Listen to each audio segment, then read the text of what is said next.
Welcome back to Haven's Cafe. Grab your overpriced designer coffee, grab a cup of tea, grab a scotch, grab a bourbon, grab a martini, if that's what you need.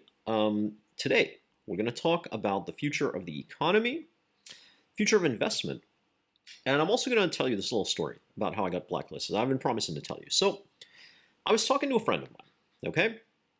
Old buddy of mine. Grew up with him. And he's a typical American guy, right? So, in my conversations with him, you can imagine sort of a little bit, if you know me, right, how they go. So, in the first part of this conversation, I don't remember exactly what we were talking about.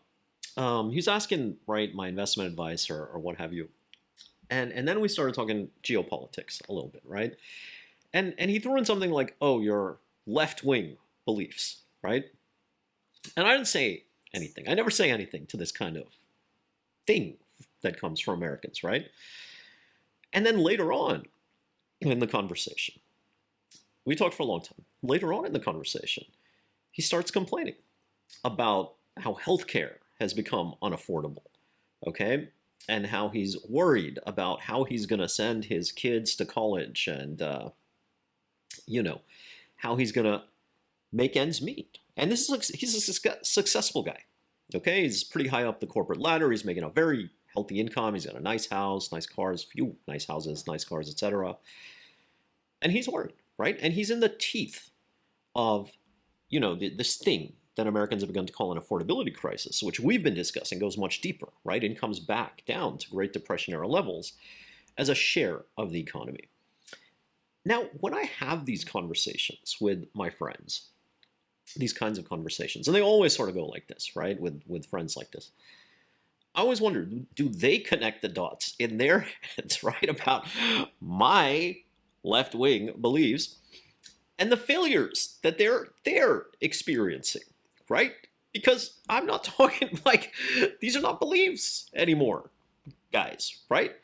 And they're not really left-wing either. We're not talking politics anymore, right? Any sensible discussion now has to be grounded in fact. So why am I telling you this story? Well, for a lot of reasons, and we're going to come to it at the end. It's about the future of the economy and the future of investment, but let's get there step by step.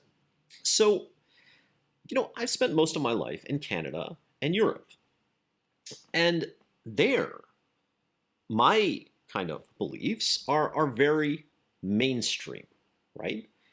Now, in America, they're totally like off the charts. They're considered super radical, right? If you say things like, it's like widespread beliefs, right? Even the far right parties in Europe and Canada believe things like this. People should have health care, right? People should be able to retire. Like financial stability should not be like a major concern in life.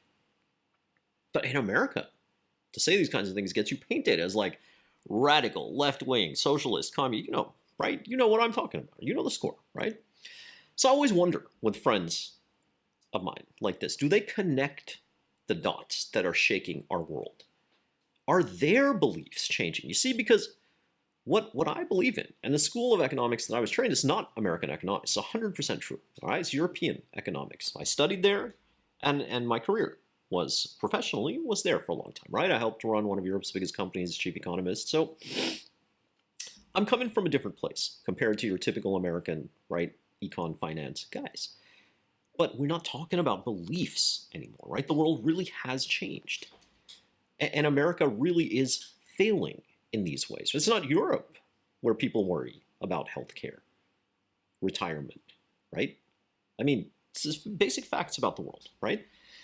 So the next part of this story is that this story is kind of a microcosm of how I got blacklisted in America. And I'm not saying that so you cry for me. I'm saying that so you know how the system really works out there. Okay? And what would happen was, and I did the rounds, right? I was on Fareed Zakaria's show at CNN and MSNBC, or MS now in the most terrible rebrand in history. All the usual suspects, right? I've been there and I've done it. So what happened was that after a while, I got slowly blacklisted because they didn't know what to do with me. And I became seen as this controversial figure. Now, I was the top columnist at Harvard Business Review for a long time. And those of you who are long-time readers will maybe remember that. I don't know. Even there, they used to describe me in these terms that I would find very sort of jarring at the time, right? Provocateur or gadfly or radical. And I was very young then, right? So I didn't really think too much about it, right? But I sensed that something was amiss here, okay? Because my research at the time was, right, very serious. It took me to become chief economist, one of the world's largest institutions, right? And I've written the books and I've published the articles and the whole 9 yards, right? So something felt off to me. Now, what was happening was that having come from another world, literally, you see, they didn't know what to make of it because there's a huge, huge difference in these ways of thinking, these paradigms, these schools. So there's American economics and there's European economics and there's sort of Canadian economics, which sits, a little bit more towards the European end of things. And these differences are real, okay? So for example, in American economics, you'll never hear any economist or finance guy say, guys, well, if people are out there dying because they can't get health care, and the most recent statistic I read was something like a third of Americans have skipped meals because they can't afford health care. You'll never hear one of these guys say something like, well, maybe we should just, right, have public health care, right? It seems like common sense solution, right? No. In American economics, this is not allowed because the models and the theories literally rule it out. And that is because in American economics, the market is the answer to everything, okay? The invisible hand. The market is supposed to provide everything because it is the most efficient solution, right? And I put solution in quotes too because, I mean, come on, what? Take a look out there, right? We have more problems than we know what to do with. So American economics and European economics and even Asian economics, right? There's Asian economics too, coming out of China and Taiwan, Singapore, all these places. They're very, very different. Now, back in those days, right, I would go on these American shows, right, and I would be invited, right, join this panel of pundits and whatever. And after a while, it was like I was like visiting from an alien planet, right? Because in my schools of economics, the ones that I was taught and grew up in and educated in and schooled in, it is totally okay, not just okay, but in fact totally correct and intellectually rigorous to come to conclusions like, well, yes, people should have public goods like healthcare, like retirement, like transportation. Those public goods should be universal. Financial stability should be something everybody can have. It shouldn't just be a luxury reserved for the super rich. And society should not descend into this brutal Darwinian free-for-all that it has in America, right? Where even my friend, who's wealthy in American terms, right? He's making a very large amount of money compared to the average income, is complaining that he can't afford life anymore at his level of the social ladder, right? So those are real differences. Those are differences in paradigms. And what happens in America is that you're not taught that. Nobody ever explains that to you, right? That there are other ways of thinking about the economy and finance out there. And those ways are so real that those areas, those countries and regions have built their social contracts around them. Now, those social contracts work. And so it's a fact that all of this stuff is kind of like one of history's biggest experiments, right? So the 20th century was full of grand social experiments. And one of them, we all know, was Soviet Union, right? Embarked on communism, failed, collapsed, right? Another one was America, which decided that everything in society, as much as it was humanly possible, should be capitalist. Okay, education, healthcare, retirement, all of it. So Americans often surprised to know, and I'll give you a very concrete example. Americans often surprised to learn that 401ks don't exist in the rest of the world, right? And so this idea came about in the 90s, 2000s with the thinking that the market, again, was going to solve the problem of retirement. Now, in the rest of the world, especially the rest of the developed world, that was already a solved problem, right? So in Europe, you have multiple layers of pensions and then maybe some sort of social security payment on top. It's a solved problem, okay? In America, there was this radical restructuring of what should have been a functioning safety net, and instead we got this 401k mess, okay? And so now Americans sort of like look in this paranoid way at the stock market, which again doesn't exist in the rest of the world, right? If you live in Europe and you turn on the news, they're not talking about the stock market, right? It's very unusual in Europe unless you're watching the financial news for, right, anybody to ever talk about the stock market. Really, it's totally divorced from people's lives by design. Okay, so when I was doing these shows, instantly, it happened very fast, right? In the space of 2-3 years, I got blacklisted. Because in America, the circle closes. And the idea is really that you can only present to the audience a very closed way of thinking, which is to say, well, there's an American way of thinking about economics, finance, politics, and that's the only way that's allowed, okay? And the rest is walled off as socialism or communism or what have you, right? All these like bizarre kind of like dichotomous insults that Americans like to, of a certain kind, like to throw around. Now, what that point of view does not understand is that in the rest of the developed world, and in fact, most of the rest of the world, you know, like these are literal schools of economics and finance and politics, okay? They're literal paradigms. There's textbooks written about them, and there are literal schools you can go to, right? Which teach you these things. So in America, the circle is super closed. And the idea is that there's only one way to think about economics, finance, politics. And so how we get to this place of the Democrats and Republicans, you know, they have their superficial differences, that's for sure. I'm not saying that the Democrats are like Trump and they're going to drop bombs every day. But when it comes to economics, finance, politics, their solutions, quote unquote, tend to be very much the same, right? The market is going to solve the problem. It's not like the Democrats are out there trying to give people universal health care and retirement and child care and the whole 9 yards very much, right? So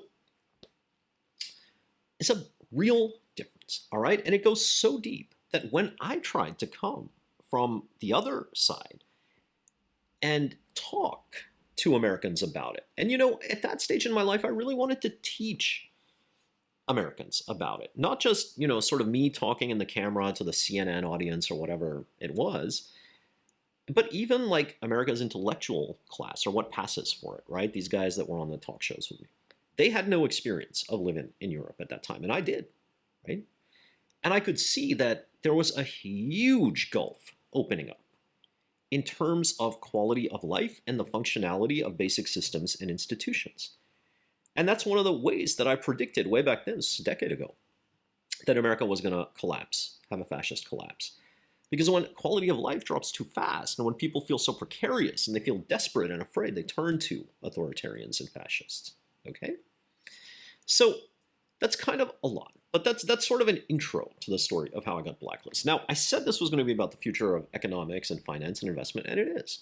So what is the moral? What is the theme in these stories that I told you? One about my friend, right, who's like, oh, Omer and your left-wing beliefs. And then, right, half an hour later, he's like, man, I'm making an exec VP income and I still can't educate my kids and afford my house and the whole 9 yards. And the second story, how I got blacklisted for trying to teach Americans that really there are different schools of finance and economics, and we should be paying attention to the ones in the societies that work. Because, right, that's, I mean, common sense, right? So what is the moral of these stories? Well, future of economics, finance, and investment. When we invest, we aren't just investing in stocks. We aren't just investing in bonds. We aren't just investing in companies. We are investing above all those things in paradigms, okay? And today, when we invest, one of the bets we make is we bet on this system in America, capitalism, going on, okay, or not, right? And I think it's really important to understand that, because investing well is not about picking the right company or any of this stuff, really. It's about understanding how systems and paradigms evolve and which ones are going to succeed and prosper in the future. Okay? And I think it would take, I think it would be pretty foolhardy to look at the state of America as it is now and see what this kind of like predatory capitalism imploding into fascism has done to it already, okay? And then say to yourself, well, I'm going to bet on that system being the one that succeeds in the future, right? Because we all know that in our guts, right? This is why Americans get so paranoid about China, right, becoming their, right, beating them in some way. The real threat is not China, right? It's that America's own models are obsolete. They're out of juice. They cannot deliver enough prosperity. They cannot generate enough real wealth anymore. And if they can't, those paper gains go up in smoke eventually, right? That's how crashes really happen. Okay, so when we invest, we're always looking at paradigms and ways of thinking about economies and financial systems. Okay, and we're making the bet that this one is going to succeed and that one isn't. All right, and if you were to ask me today, well, hey, Omer, what do you think is going to be the system that powers the next century around the globe? You would be kidding yourself if you think my reply was going to be American-style capitalism, right? How many of us would really say that at this point, right? Like the super techno dorks in Silicon Valley who like die with this stuff, even if it's burning the rest of the world down to dust, right? The maniacs at the think tanks who like, right, would sell their kids organs because, hey, capitalism, right? Well, I think very few of us would say, well, the system that's going to power the next century is going to be American-style capitalism, because we can already see it failing. We can see its failures being so obscene and so visible and so profound. They certainly are to the rest of the world, right? Ask most Europeans, most Canadians, and they'll say, thank God I don't have to live in America, right? And they mean that because they don't have to worry about life in such extreme ways. Healthcare, retirement, food, the basics, right? So when we invest, we're investing in the future of economies and financial systems as paradigms, as ways of thinking, as ways of acting, okay?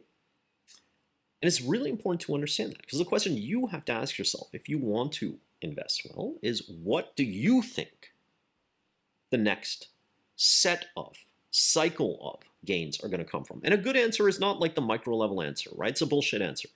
Well, the next cycle of gains is going to come from aerospace, or the next cycle of gains is going to come from, I don't know, defense stocks or whatever. That's like a 6-month thing, right? It's nonsense, right?